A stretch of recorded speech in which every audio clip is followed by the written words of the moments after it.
right, so my name is Alma Tarfa. I'm an engineering manager for a mobile team in Workhuman. We're based in Dublin, co-headquartered with the US, but there are many things about me and many phrases that you can use to describe me. These are some of them. This is my first time at Fastflow, and I'm loving today. It's been a really great day, so that's pretty much it about me. Cool. And I am Mihai. A lot of people ask me where the name comes from. So I'm originally from Romania, but I've been living in Ireland for the last 11 years, so that's where the accent might be coming from. So I've been in tech for about 16 years, and half of that as a software engineer, and the other half as an engineer leader. I like to think a lot about systems, and in particular about social technical systems, which I think we all enjoy. And I like to think of those as a gardener. I'm also a big fan of sustainability across all levels, environment, my teams, etc., and developer experience. And I actually couldn't pick a couple of photos, so my wife just suggested that I put a photo of our dog, and that's Play-Doh. So there you go. Cool. So we would like to begin this talk with a thought experiment. And for this, we'd like to introduce Joey. Joey is a software engineer that works for a company that we'll call Flowstrike. And I should mention at this point, any resemblance to reality is pure coincidence. So Joey, he starts his day having to deal immediately with a number of alerts for problems in production. And I can almost feel the blood pressure rising for some of you. I have a feeling this is starting to feel familiar. He then checks a number of logging and monitoring systems to find the error report, since there are no aggregated logs across systems. He works with ops on the phone and determines that the alerts are false positives. So that's a bit of a relief. Going back to his work, he has to wait for a response from architecture, security, and governance for a feature he completed. He has a day broken up with many meetings, many of them are status updates. He notes that a previous feature has been approved by reviewers. He moves into another branch that kicks off a long, nightly end-to-end test suite that's almost always read, and of course, it's managed by a different team. And he then depends on another team's API, but he cannot find current documentation. So instead, he talks to a developer on the other team trying to get a query. The ticket to find an answer will take a few days, so this is blocking his current tasks. So we've met Joey, so allow me to introduce you to Jane. So Jane is a software engineer in a company we can call Cloudflow. So Jane starts her day by checking Jira and attending stand-up, where she clarifies her tasks. She notices that the dev environment is auto-updated and the CI/CD pipelines are green. She goes down to pull the latest code to make a code change, which is quickly validated by deploying to a local environment and running unit tests. As she depends on another team's API, she finds the documentation and API spec through the developer portal. She still has some questions, so she hops on a call and gets help from a developer on the team. She then focuses on her work for a few hours without any interruptions. She takes a break, grabs a cup of tea, plays ping pong with colleagues, and before she logs off for the day, she commits the code change she was working on, which then passes a number of automated checks before being deployed to prod. The change is gradually released to users, and business and operational metrics are monitored. All I have to say is, Jane has an incredible 24 hours or working day. So if I was to guess which example you relate to, it'll probably be a mixture of both. Well, I sincerely hope that your day and your experience is closer to the one Jane has. Chances are that many of you have experienced and have been in Joey's shoes more than once. In fact, research conducted by a company called DX and Atlassian, who we all know as the makers of Jira and Confluence, earlier this year across more than 2,000 engineers and engineering leaders across the world, so from countries like US, France, Germany, Australia, shows that close to 70% of developers, so that's 2 out of 3 developers, lose 8 or more hours each week due to inefficiencies. And for a company with just 100 developers, that's a staggering $1.85 million lost each year, and that's using a conservative number for developers worldwide. And I will leave it to you to do the math, depending on the organization that you work in and the size of your org, and obviously the average salary across your organization. And I should mention, this doesn't take into account all the other costs, such as burnout, attrition, how satisfied people are with their jobs, how engaged or disengaged they are. And so Alma and I asked ourselves, why does this happen? What's going on here? It feels like we're sabotaging ourselves. And we could choose to attribute this to all sorts of different reasons, and I'm sure you all have your own ideas based on your own lived experiences about the dynamics at play, which I'd love to discuss with you after this. We believe it's because of the following. Organizations have a natural tendency towards homeostasis. So homeostasis refers to the process of maintaining balance and stability in response to internal and external events. Interestingly, this comes from biology, and it suggests that just as living organisms strive to maintain equilibrium, organizations also seek to preserve their established norms, practices, and structures in the face of external pressures and internal disruptions. And this tendency manifests itself through resistance to change, which can be seen in the reluctance to adopt new technologies, change ways of working, or shift cultural norms even when conditions demand it. Organizational inertia. This can creep in over time as orgs develop routines, systems, and cultures that can make it difficult to adapt quickly to changes in the environment. Culture is often deeply ingrained and self-reinforcing, and you often find people within companies that act in ways that sustain existing culture and norms rather than iterate on culture principles and values to meet the evolving needs of an ever-changing environment. Control systems, so these are things like policies, procedures, performance metrics that help maintain stability and predictability. And these systems are designed to ensure that things run smoothly and that any deviations are quickly corrected, but have the unintended consequence of reinforcing the status quo. Feedback loops, so things like performance reviews, financial audits, regulatory compliance, you name it, all provide feedback that can prompt adjustments to keep the org on course. And last but not least, leadership and decision-making. Leadership in orgs often aims to maintain a balance between various competing interests and pressures, and at times leaders may prioritize stability and continuity over disrupting the status quo, especially if the latter poses a risk to the org's established ways of working. Now, it's important to remember that while homeostasis can contribute to organizational stability, it's very much a double-edged sword. An excessive focus on maintaining the status quo can lead to rigidity, making it difficult for orgs to innovate, adapt to new challenges, or seize emerging opportunities. And going back to Joey, homeostasis is likely what contributes to many of the barriers to flow he's seeing throughout the day. And it goes without saying, the most successful orgs, and certainly the ones that I've been part of, find a way to balance the need for stability with the ability to change and evolve while necessary. Second, we have learned helplessness. This is a set of behaviors where we give up on escaping a painful situation because our brain has gradually been taught to assume powerlessness in that situation. A classical example of this, you join a new company or a new team and you observe something that can be done better, and you're faced with a first source of learned helplessness. Maybe even worse, a slap on the wrist. And this could be a colleague of yours or even your manager that teaches you it's a normal situation at this company. And many quarters pass, and the situation repeats itself many times, and I'll leave it to your imagination to figure out what happens next. The best way to detect learned helplessness is to listen for these words. So this is Admiral Grace Hopper. She's a personal hero of mine.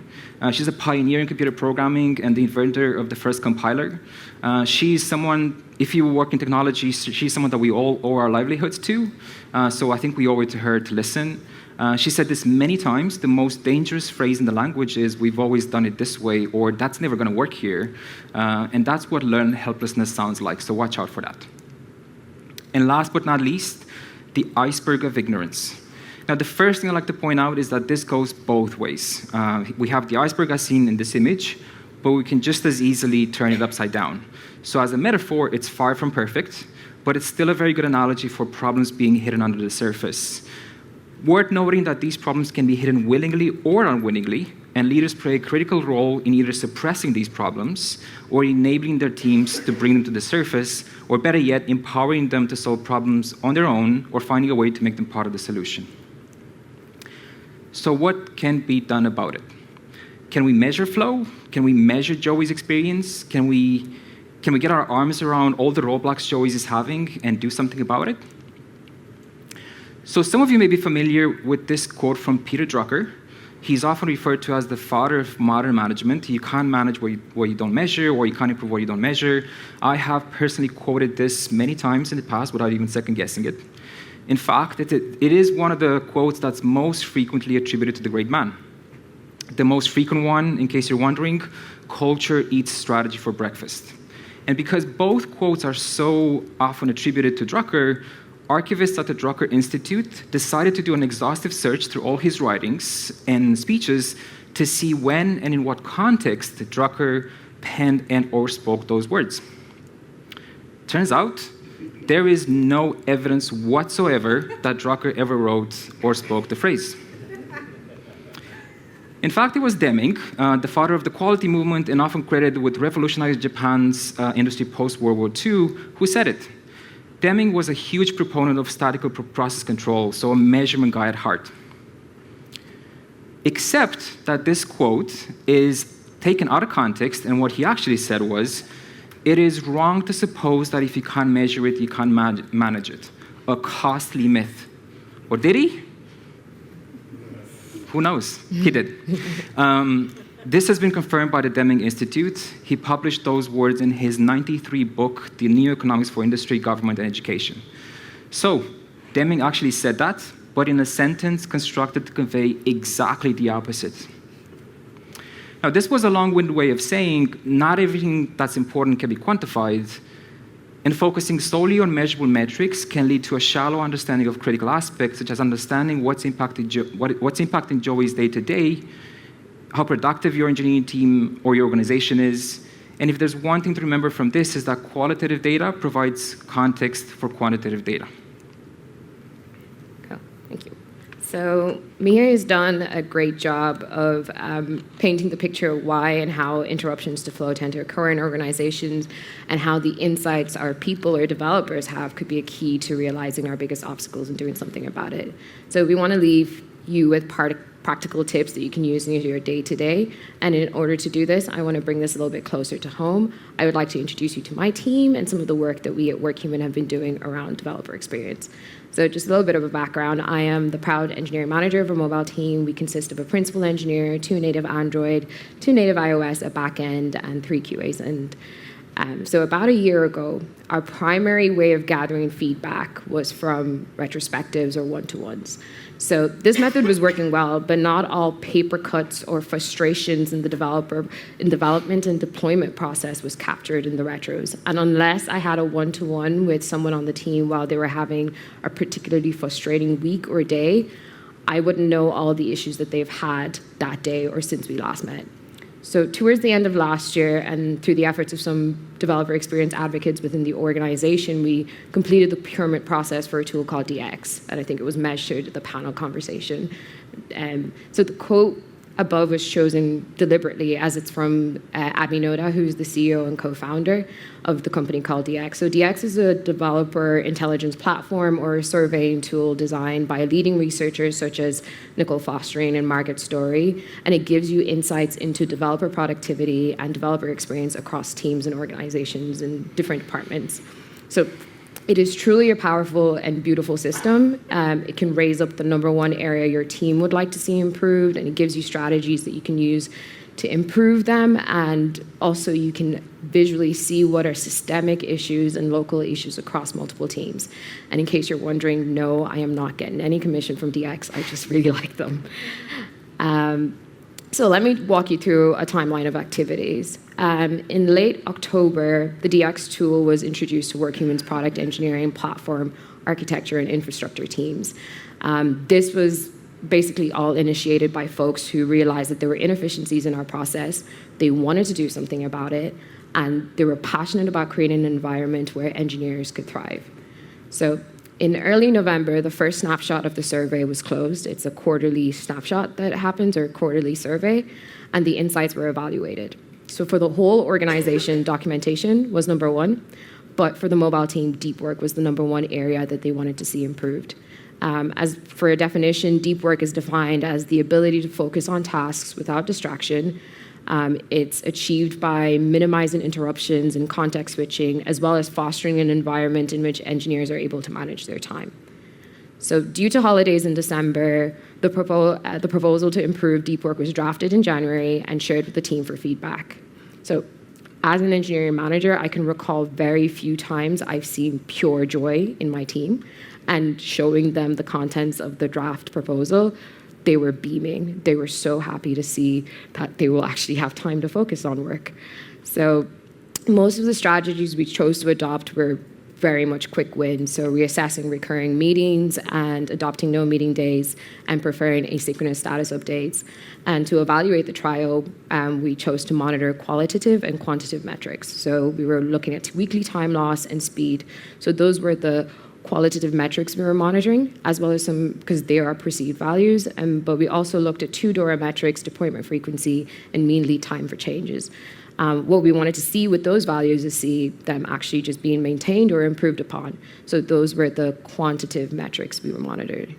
In February, we surveyed the team about their thoughts on the trial. There were some concerns around the asynchronous status updates because that was very new for the team, so which we promptly addressed. So on the team now, we enjoy very little to no meetings on Mondays and Wednesdays, which has been amazing in actually getting the work done and also enables me to get work done.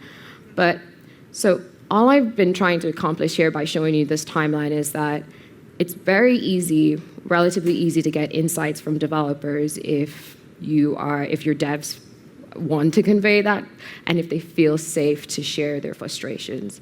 So the real work lies in what you can do with these insights, which is why there's 4 events in this timeline that shows a proposal and a trial and evaluating the trial. So to kind of wrap up what can be done about it, I want to share a methodology called improvement kata and also map it to this process that we followed in my team as well. So improvement kata was developed by Mark Rother, who introduced it in his book, Toyota Kata. So Rother created this method to help organizations make small, consistent improvements and solve problems efficiently. So it makes continuous improvement through a scientific problem-solving method of plan, do, check, and act. So plan, you create a challenge, a goal, or an objective in your work that if you achieve it, it will help move the organization towards its vision. So to do, which is part in the second one, grasp your current condition as it relates to the challenge by collecting facts and data. Check. Set a target condition to achieve within a time frame that moves you towards your challenge. And the last step, act. Conduct experiments to learn how to overcome obstacles in the way of achieving your target condition. So plan. Our plan was to improve deep work. Do. The team was asked questions on interruption frequency, meeting heavy days, and based on their answers, this brought deep work as the #1 priority for the team. Check. We explored several strategies and chose what our next target state should be. We decided to reassess recurring meetings, adopt no meeting days, and use asynchronous updates. Act. A proposal was drafted. This was shared with the team, and an experiment was conducted for a month, and then we reviewed the trial at the end. So what can you do about it? So we've shared what flow looks like, why flow can be impeded, and how you can harness developer insights to maximize flow. So it's now over to you. What can you do about the frustrations or the impediments and the inefficiencies that disrupt flow? So some major keys are coming your way now. So one of the things that Mihai touched on was learned helplessness. So the opposite of learned helplessness is learned optimism. And we're bringing in locus of control here because it's the way you talk about whether you feel like you're in control. Do you control what happens, or are you at the mercy of your environment? Do you happen to the world, or does the world happen to you? If we look at things through the lens of learned optimism and having more power than you think, what happened in the past are lessons, the present is a gift, and the future is full of opportunities left to be explored. Small habits compound over time, so a seemingly big change can be very intimidating. However, taking small steps over time will get you to your desired goal. So if anyone has read Atomic Habits, you will know the impact of small habits have over time. So something simple, saving this is UK, so 8 pounds a day will give you about 3,000 pounds per year. And walking 10,000 steps a day, it's something equal to like 70 marathons a year. So taking things one step at a time, and one day you will look back and see all you've achieved. So never underestimate the cumulative effect of small habits and staying consistent.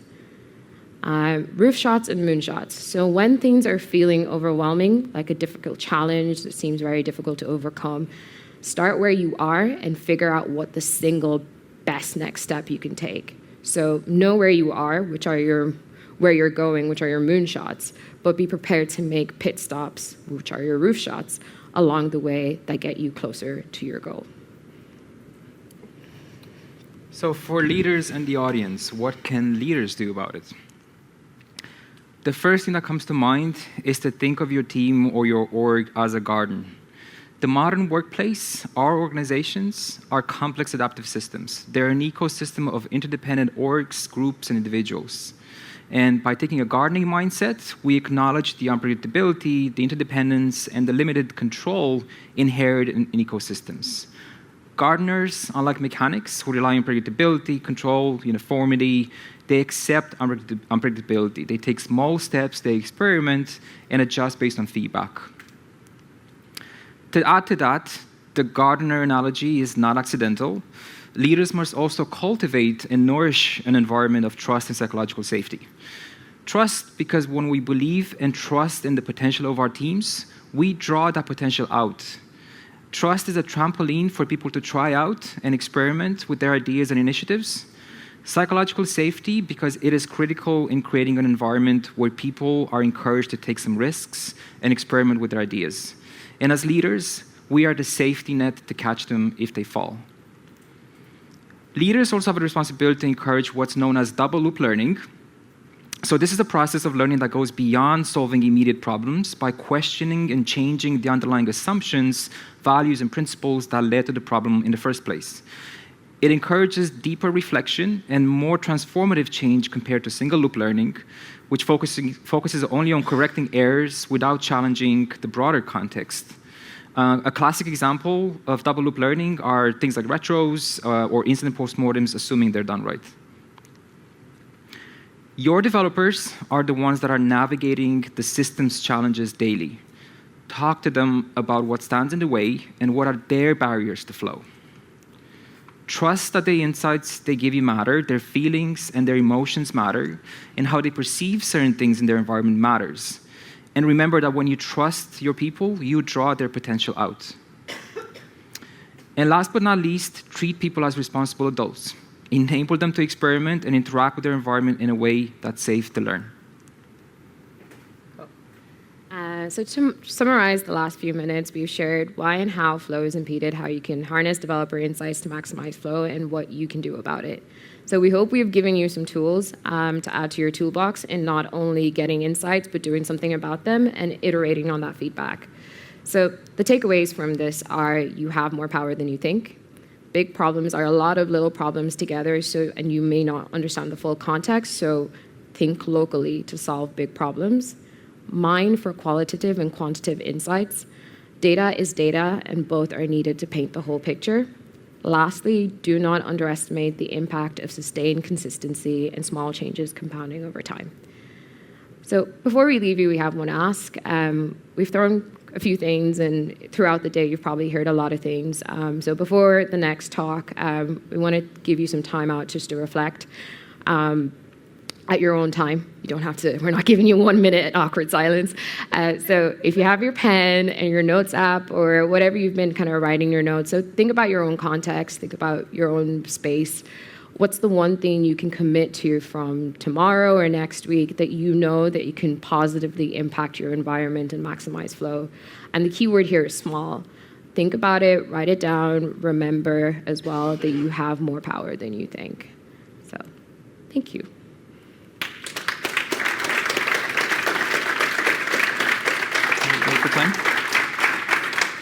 Great, thank you very much. We have got 5 minutes for questions.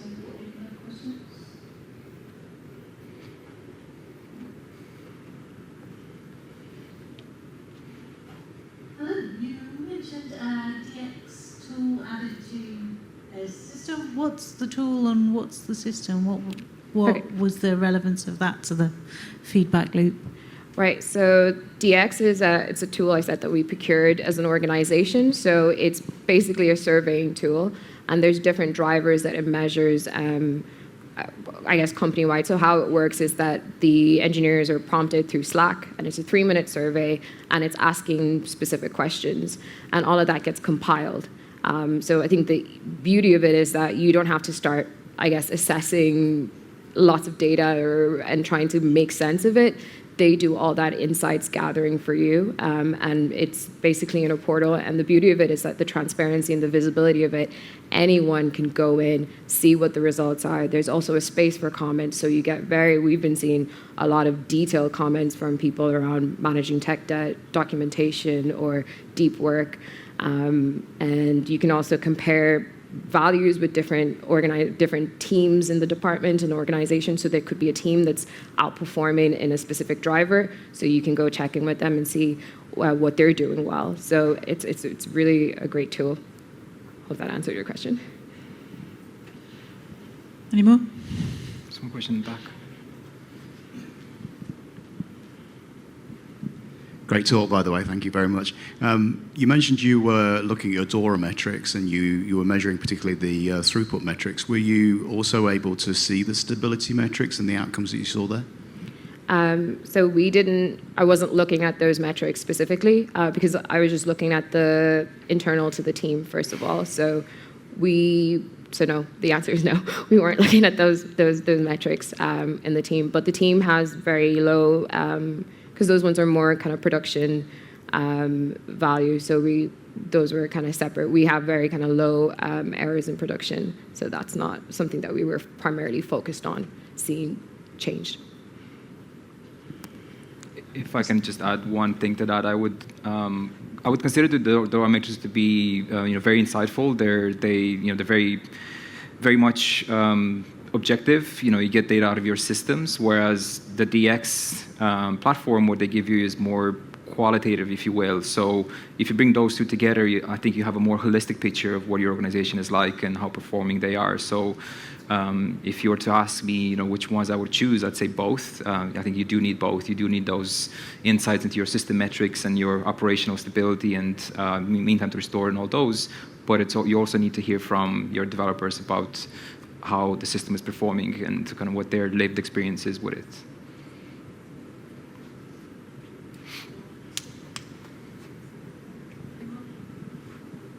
No question there. You said that some of the retros and sort of feedback from the team hadn't unearthed issues that you'd saw from a DX survey. So what sort of changes have you made to your sort of weekly, bi-weekly, more recurring processes to try and take that into account?